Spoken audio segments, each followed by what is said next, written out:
Bonjour à tous. Il existe 3 catégories de mitzvot. Mishpatim, Edut et Chukim. Les Mishpatim sont des mitzvot logiques que même si la Torah nous les avait pas ordonnées, nous les aurions quand même accomplis, comme ne pas voler, ne pas tuer. Edut, ce sont des mitzvot qui sont liés à la religion dont nous connaissons la raison, tels que Shabbat, tels que les Tchilin. Et enfin, Chukim sont des mitzvot dont nous ne connaissons pas la raison et qui visiblement il n'y a pas de logique à cette mitzvah-là. La paracha de cette semaine, la paracha Mishpatim, porte le nom des mitzvot que nous comprenons de manière logique et nous aurions accompli dans tous les cas. Pourtant, dans notre paracha, nous retrouvons également beaucoup de mitzvot qui sont appelés chukim, des mitzvot dont nous ne comprenons pas la logique. Dans ce cas, pourquoi la paracha nous spécifie dès le début que nous allons parler des mishpatim, alors que nous voyons également des chukim à l'intérieur de cette paracha? De par sa nature, comme nous l'avons dit, les mishpatim, ce sont des mitzvot que nous faisons naturellement.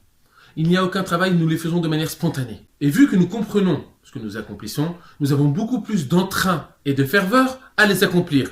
Ce qui n'est pas forcément le cas pour les chukim. Le fait que nous ne les comprenons pas, nous avons un travail à faire sur nous afin de réussir à les accomplir. Suite à ces explications-là, nous comprenons pourquoi est-ce que la paracha s'appelle Mishpatim. C'est justement pour nous enseigner que même les chukim, que nous ne comprenons pas et que nous avons tendance à devoir travailler, à aller à contresens pour les accomplir, nous devons donc les accomplir avec autant de conviction que les mishpatim. Si vous avez aimé cette vidéo, n'hésitez pas à la partager et à laisser un pouce bleu.